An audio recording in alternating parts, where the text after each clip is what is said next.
যে মুক্তিযুদ্ধটা ভুলাই দিবার তা নেই, ৭১ জন হয় নাই, আমরা কিছুই করি নাই, দেশটার জন্য আমরা কোনো অবদানই রাখি নাই, ঠিক না?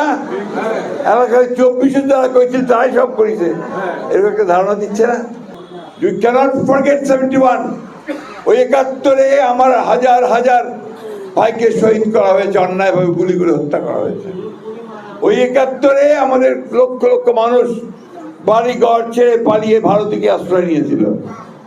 ওই ৭১-এ আমাদের মা বোনদেরকে অন্যায়ভাবে তাদেরকে অত্যাচার করে নির্যাতন করেছিল, তাহানি করে তাদেরকে হত্যা করা হয়েছিল।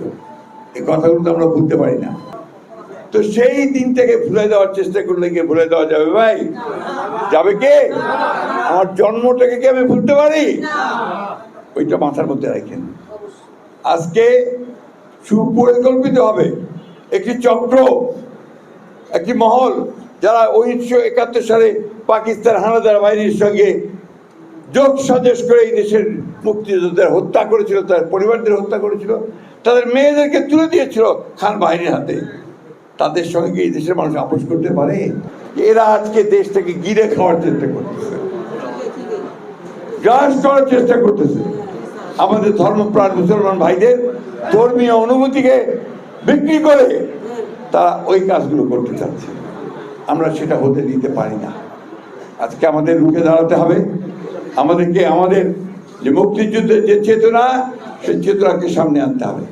তো আমরা এই দেশের মানুষ, আমরা লড়াই করেছি, সংগ্রাম যুদ্ধ করেছি, করে আমরা ৭১ সালে আমাদের দেশকে স্বাধীন করেছি। আজকে যে চক্রান্ত ষড়যন্ত্র চলছে নির্বাচনকে বানচাল করে দেওয়ার, নির্বাচনকে পিছিয়ে দেওয়ার, সেই নির্বাচনকে পিছিয়ে দেওয়া মানে আমাদের সর্বনাশ হওয়া, এই দেশের সর্বনাশ হওয়া। কারণ এখন একটা নির্বাচিত সরকার খুব দরকার। এই সরকারটা এখন তাড়াতাড়ি নির্বাচন করবে। আমরা চাই যে অন্তর্বর্তীকালীন সরকার প্রতিনিধিকে আমরা সম্মান করি, শ্রদ্ধা করি, তিনি অতি দ্রুত আর কোনো কাল বিলম্ব না করে নির্বাচন তফসিল ঘোষণার ব্যবস্থা করবেন, দেশে একটা নির্বাচিত সরকার প্রতিষ্ঠা করবেন। এটাই হচ্ছে আমাদের চাওয়া।